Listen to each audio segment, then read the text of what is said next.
Хәерле көн, Татарстан, хәерле көн, газиз милләттәшләр. Мин Айзилә Батырханова һәм тапшыруыбызның иҗат төркеме.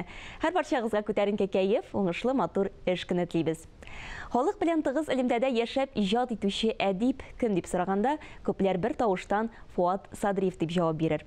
Аның әсәрләрендә һәр кемне борчыган мәсьәләләр күтәрелсә дә, үзәккә кеше, аның бәхете куела.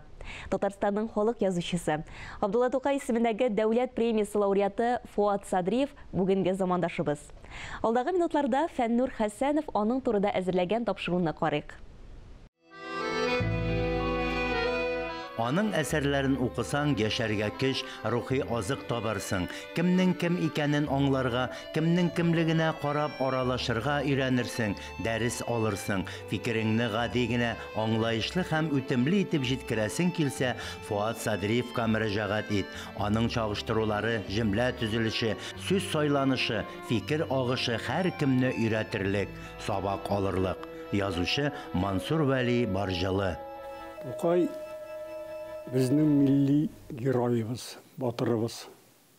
Үзенең бөтен гомерен кичкенә генә Тукай зур милләткә хезмәткә багышлап бик зур эшләр башкарды. Исакый шул чордан.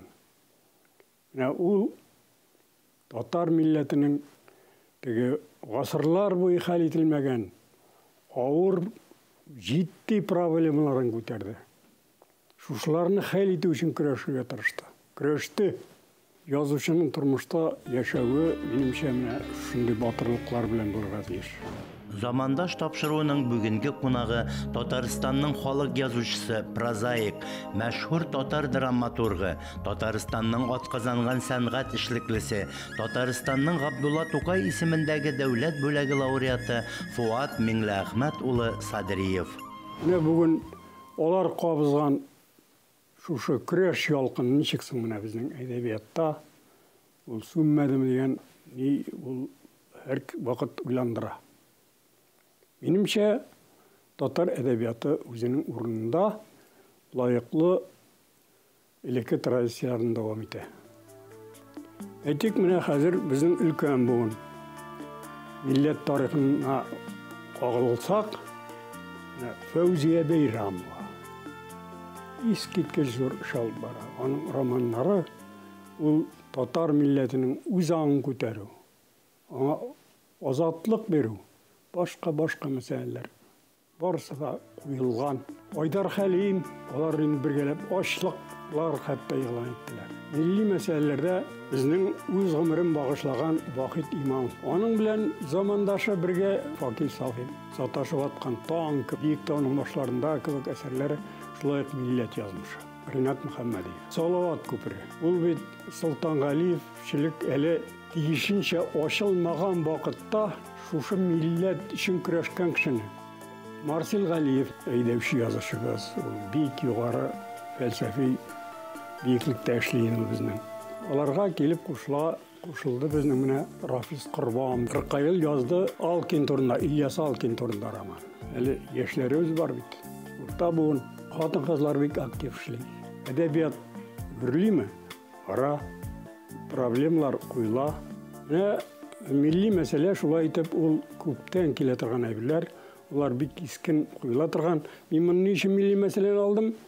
Чөнки халык язмышы иң зур әйбер. Аны куеп әсәр язу теләсә кемнең кулыннан килми. Менә бу әсәрләр bütün безнең татар халкының төрле катлауларында укыландыра торган әйберләр. Итәсем килә безнең әдәбият, Аллаһка шөкер, тиешле дәрәҗәдә, әле тиешле биеклектә. Бәлки аның танылу җитми торгандыр башка милләтләргә. Әйбәт әсәрләр руска тәрҗемә итеп барылды, рустан безгә тәрҗемә итеп барылды, башка милләтләр белән. Бу безнең әдәбиятны тагын да югарырак күтәрергә, әгәр дә аны башка халыкларда укыса дип әйтәм килә. Һәр язучының, һәр иҗат кешесенең үзенең бер образы була. Миңа Фуат Садриев ул татар әдәбиятында Тургай кебек тоела. Монда әлбәттә аның үзенең Тургай дигән романы белән аваздашлык турында гына сүз бармый. Чөнки Фуат Садриев турында без беренче тапкыр 1992 елда аның Таң җиле романы басылып чыккач бик күп сөйләшә башладык. Ул татар әдәбиятына таң җиле кебек килеп керде. Фуат абыйның менә бу романы татар әдәбиятының милли нигезләренә, 20-нче йөз башы күренекле прозаиклары алга чыгарган кыйммәтләргә, эстетик алымнарга кире кайту булып тоелды. Һәм Фуат абыйның бу романы Совет чорына иң беренче төпле зур бәя булып яңгырады. Совет чоры җәмгыятен аның иң зур шире ялганга иярү чоры буларак бәяләп китте. Менә бу романнан соң инде Фуат Садриев дигән прозаикның чын мәгънәсендә талантлы каләм иясе, татар әдәбиятына зур яңалык алып килгән һәм тематик, һәм үзенең шигъри каләме белән, шигъри стиле белән яңалык алып килгән прозаик икәненә берәүдә дә шик калмады. Ул бит авыл прозасыннан үсеп чыккан кеше дигән сүз ишетергә туры килә. Фуат абый гомер буе авыл һәм авыл гына түгел, район, төбәк тормышы белән яшәде. Ондагы һәр сулышны, һәр кешенең урынын, һәр эшнең сәбәбен белеп яшәде, һәм ул аларны ниндидер бер зур матур күренеш итеп әдәбиятка чыгара алды. Шул яктан мин аны Мөслим җиренең җырчысы, Мөслим җиренең тургае дип атыйм. Мөслим һәм Фуат Садриев. Бу ике исем Мөслим төбәгендә туып үскән һәр кем өчен аерылгысыз булып тора. Дөньяның иң матур җире Мөслим. Бүгенге татар прозасының флагманы Фуат Садриев. Язучы Факил Сафин. Мин авылдан китәргә уйламадым да, китә алсам да мин яши алмас идем киң сулыш алып. Минем тыным кыслар иде. Мин авылны яратам, аның туфрагыннан башлап соңгы кырмыскасына кадәр дип әйтим, мин барсын да яратам. Авыл искиткеч матур, табигаты да матур, кешеләре дә матур. Ләкин бер нәрсә үзәкмизә, авыл бетә. Авыл сүнүгә бара. Менә бу мәсьәләдә ачыкта инде мин аптырап та куям. Бик күп бәхәсләр бар инде, сөйләшәләр, ничек сакларга авыл, ничек сакларга авыл, ничек сакларга авыл. Монда әллә инде башта ватасы юк. Авыл кешесенә тиешле хезмәт түләргә кирәк. Аны эш белән тәэмин итәргә кирәк. Әгәр дә авылны яшәтергә уйласак, аның зуррак авылларны күздә тотам инде мин, өметле. Анда ниндидер зур производство булырга тиеш. Театрга да барсын ул, чит илгә дә чыксын ул, санаторийлар.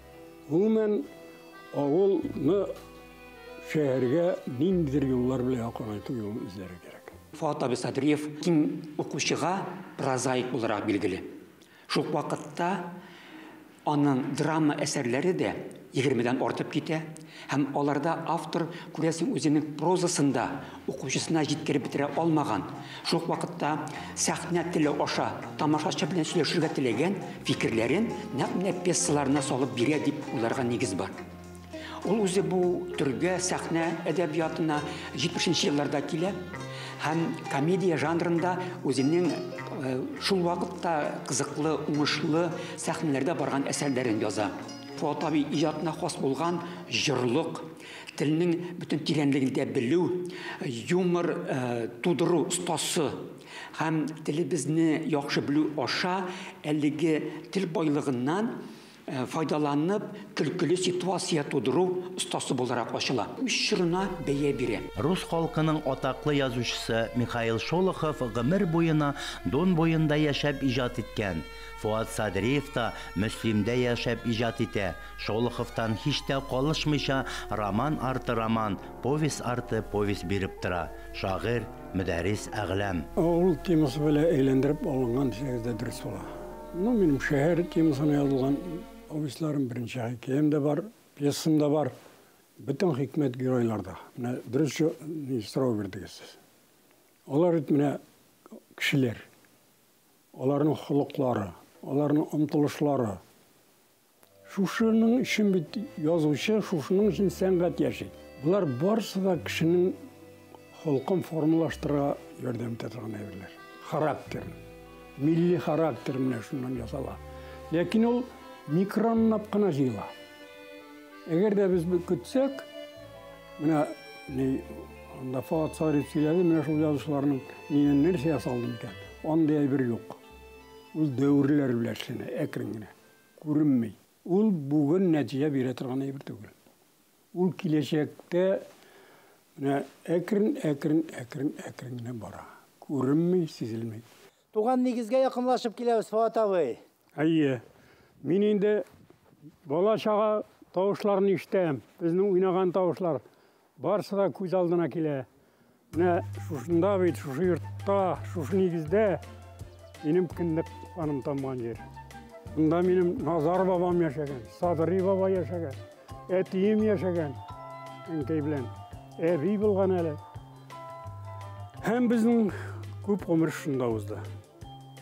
Мин бу йортта язучылар да, сәнгать кешеләр дә барсы да булдылар. Кичкенә генә йорт бик күп кешеләрне кабул итте. Аның ишеге һәр вакыт ачык булды. Әнкәй гомер буе колхозда, әти комбайнчы булган. Ул мине шушы йорт каршында 42 елның май айында мин бер яшь тутырган вакыт мине күтәреп, сөйеп, җылый-җылый хушлашып киткән. Гомер уза, хәзер инде үзебез картайдык. Яки менә әтиләрне сагынабыз. Нигез миңа һәр вакыт илһам бирә. Чөнки бу гади җир түгел. Монда без бөтен авылдашлар белән бергә. Гаиләбез, авыл шулай яши.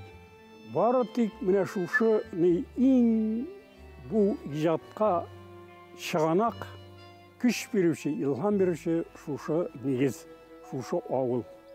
Мин авыл кешеләренә рәхмәт. Фуат абый инде ул безнең мөслимнең символы. Бүгенге көндә дә безнең район тормышында бик актив катнаша. Без аны нинди генә чара булмасын, һәрвакыт чакырабыз, чөнки ул проблемаларны ачык иттереп әйтә белә. Ничек иттереп ул проблемаларны шишергә кирәк, ул бөтенесе турында менә турга әйтә, без аның белән сөйләшеп, киңәшеп торабыз. Һәм инде әсәрләрдә дә аның нәкъ шулай язылган бөтен әйбер. Кешеләрне ярату белән, үзенең туган җирен ярату белән, татар телен ярату белән. Олы Шакмак авылы безнең бик матур ык буенда урнашкан, табигаты белән бөтен кешеләрне әсир итәрлек. Менә шушы авылда безнең авылыбызның горурлыгы, шушы Олы Шакмак авылын дөньяга танытучы Фуат абый Садриев дөньяга килгән. Мин туганнан бирле һәм башкалар да шулай ук шушы авылда шушындый олы кеше Фуат абый Садриев туган дигән горурлык хисе белән яшибез. 2019 елда укытучыларыбыз белән Фуат Миңнәхмәт улы Садриев исемендәге музей ачтык. Музейда аның балачагы, иҗат иткән әсәрләренең афишалар, язу машинкасы, истәлекләре күп, аның грамоталары, һәрбер бала аны тотып каравы безнең балаларда Фуат абыйга карата горурлык хисе һәм аны ярату, иҗат иткән әсәрләрен уку һәрбер балада тырышлык тәрбияли. Фуат минем авылдашым, шырдашым булуы белән горурланам. Авыл турында, табигать турында бик матур китаплар язды. Без аны барыбыз да бик яратып укыдык. Аның һәр китабын көтеп алдык. Мин Фуат абыйның юбилей уңай белән язылган менә шушындый шигъри юлларны сезгә тәкъдим итәргә уйлыйм. Әдәбият дөньясында ярты гасыр гиздең син. Хәтта аның диңгезендә колач салып йөздең син. Хикәя һәм повестларны тордың син куеп кына 65-ңә чыгардың, шуларны җыеп кына. Сәхнә әсәрләре белән елаттың да көлдердең, аларны зур минбәрләргә мингерергә өлгердең. Романнарың да укылып, кулдан кулга йөрделәр, трилогиялар өлгереп, инде дөнья күрделәр. Бәхетсезне дә бәхетле итәдер синең каләм. Адәм әүлиясе ул дип таң җиле бирә сәлам. Иртәгәдә нинди жанр үзеңә тартыр икән, әллә Фуат абый арып, сузылып ятар микән? Юк, туктамас Фуат абый. Ул түгел андый заттан, исән чакта бер карышта китмәс әдәбияттан. Синең төсле кем соң аңлар иде туган җирне, газиз авылны? Шуңа язмаларың якын безгә, туры сүзле, үткән давыллы. Кем соң аңлар иде авылны? Чыннан да, авылның һәрбер кичерешен, һәрбер үзгәрешен үз йөрәге аша кичергәнгә Фуат абый шуңа күрә бүген шундый уңышка ирешкән. Мөслим лицейның татар теле һәм әдәбияты кабинетында Мөслим районының әдәбият һәм мәдәният картасы урнаштырылган. Һәм безнең якташ язучыларыбыз, сәнгать әһелләре әлеге картада урын алган. Якташ язучыларыбызның иҗаты дәресләрдә, дәрестән тыш чараларда даими өйрәнелеп бара. Китап укучылар конференциялары үткәрелә. Иң олы конференцияларның берсе ул Фуат Садриев укулары. Мәктәп программаларында Фуат абыйның бик күп кенә хикәяләре кергән. Ул хикәяләр шундый тәрбияви, укучыларга zaman тәләбен, шулай ук тәрбия чараларын бик нык бирә. Кешенең яшәү мәгънәсе, бәхете Фуат Садриев әсәрдән әсәргә үстереп килгән темаларның берсе. Гади хезмәт кешесенә хөрмәт тәрбияләү традициясен дәвам итүе белән дә әһәмиятле. Шуңа язучының әсәрләренә әдәбият белгечләре, тәнкыйтьчеләр генә түгел, киң катлам укучылар да битараф калмый. Фуат Садриев әсәрләре исә күп санлы укучыны 90-нчы елларда ук үзенә җәлеп итте. Әйтергә кирәк, Казан утлары журналында беренче тапкыр аның әсәрләре басыла башлагач, әлеге журналлар көтеп алынды, зур бәхәсләр тудырды, галимнәр тарафыннан соңрак югары бәягә иреште. Әлбәттә, әлеге шыр әдәбиятының бик үзенчәлекле бер чагылышы буларак Фуат Садриев иҗаты вуз программасына кертелде. Аның иҗаты югары курс студентларына тулайым күзәтү рәвешендә тәкъдим ителә. Һәм гамәли дәресләрдә язучының аеруча игътибарга лаеклы әсәрләреннән Таң җиле, бәхетсезләр бәхете романнары укыла, аларга анализ ясала. Тирән фәлсәфи уйланулар белән язылган әсәрләре әлбәттә студентларның да игътибарын үзенә тарта. Әлеге дәресләр гаять җанлы уза, бәхәсләр тудыра, сораулар тудыра һәм студентларның кызыксынып язучының башка әсәрләрендә укырга этәриш ясый, теләк тудыра. Ничек мин бәхетле булмаска мөмкин? Үземә максат куйдым, укандым. Yazışı bulam. Hem yıl maksatqa eriştim. Yaxşığa ümitlenip yaşayan gerek. Мен Жюль Верннен күннәшәт алмыйм, аңа сорга да тырыша алмыйм. Ләкин татар әдәбиятында бит шулай ук үрнәк алырлык кешеләр бар иде. Алар мине күтәреп алдылар һәм тиешенчә тәнкыйтьләделәр. Файдасы тидеме соң? Һич шиксез шулар гына. Менә кеше тәнкыйтьтән нәтиҗә ясарга тиеш. Фуат Садриев безнең иң улпат язучыларыбызның берсе хәзер. Ул әлбәттә күптәннән яза, яшьтән үк, бала чагыннан үк. Ләкин аны менә тормыш авырлыгы тиз генә әдәбият мәйданына алып кермәгән. Авылның хәзерге хәлен алдан ук әйткән. 90-нчы еллар башында ук нинди менә шу үзгәрешләр, нинди нәтиҗәләргә китерәсен бик алдан белгән ул. Ул аны фаразлый, күрәзәли иде һәм ул дөрескә килеп чыкты да. Тормышның төбеннән күтәрелгән язучы. Фуат аганы үзен татар әдәбияты өчен зур бәхет дип саныйм. Һәм менә аның әсәрләрен бүтән телләргә тәрҗемә иткәндә әлбәттә алар ис кызармаслык әсәрләр. Менә безнең шундый язучы бар дип теләсә нинди халыкка чыгарырдай алпат әдибебез ул безнең Фуат Садриев. İjat laboratorиясы булырга тиеш язучының үзенә. Менә синнән бузмыш утыра алсаң, ул әсәр кеше укырлык була. Бүтән геройларны кичерергә кирәк бит. Кичермеш язсаң, солам тәме килә. Кеше ашыга икән, бу тормышның яшәүнең тәмен татай алмый кала. Яшәү бит мотор, бик мотор. Аның тәмен татырга кирәк. Булсын телең шундый шәфкатьле, саңгыраулар аны һәр чак ишетсен, ә шукраклар исә сөйләшсен. Каролина Бави, инглиз шагыйрәсе. Әйтерсеңлә, Фуат Миңләхмәт улы Садриевның иҗатын күз алдында тотып әйткән кебек. Бүген без Фуат ага Садриевның гомер китабын актардык. Замандашларының аның турында фикерләрен ишеттек. Гадилекне маяк иткән әдипкә теләгебез бер. Исән сау булсын, каләме гел шарланып торсын. Ә бүгенгә сезнең белән саубулашабыз. Исән имин булыгыз.